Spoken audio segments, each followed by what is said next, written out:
Louisiana Governor Bobby Jindal is in deep doo-doo. It all began when he was running for office and promised to prohibit the legislature from increasing their pay before the subsequent election. Now, the subsequent election is 3.5 years away, but the good old boys and girls have raised their pay from a base of $16,800 to a base of $37,500 to take effect immediately. This is in addition to a $143 per diem when they're in session and $6,000 in unvouchered expenses. Sound a little extravagant? That's what the people think. Everyone is looking to the governor to live up to his promise not to allow this to happen.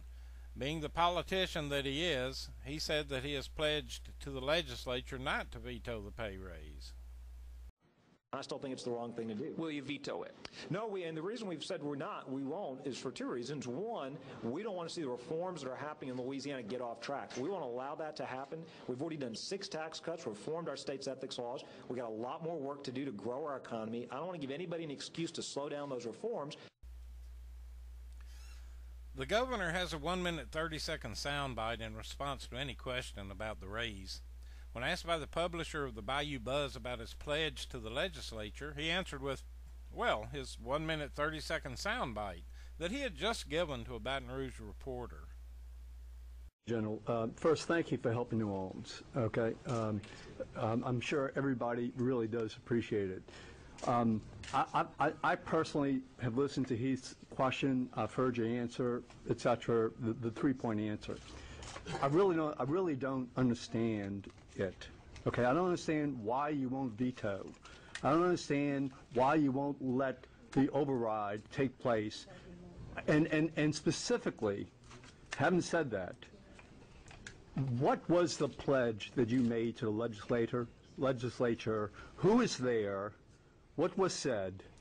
So the public gets to know exactly what the governor's doing, what the legislature is doing, and why you won't veto this pay raise. Stephen, I'll answer you again. 3 things. Number one. Well, that's not answering my question. Stephen, That's not answering the question. Let me answer the question. Number one, we think the pay raise is excessive. The average voter, the average taxpayer has not seen their pay double. We don't think legislative pay should double. Number 2, we don't think any pay increase should take effect until after the next election. We've consistently said that. We consistently continue to believe that. That's why, even when legislators have come forward with other amounts, we said we don't think any pay increase should go in effect until after the next election. We've encouraged them to change their policy before the end of this session. We encourage individual legislators not to take the pay increase. We think it's wrong policy for them to do this. Number 3, we think the reforms... Since the legislature, in its arrogance, passed this bill in clear defiance of the people of Louisiana, several websites have been set up and recall petitions are being prepared.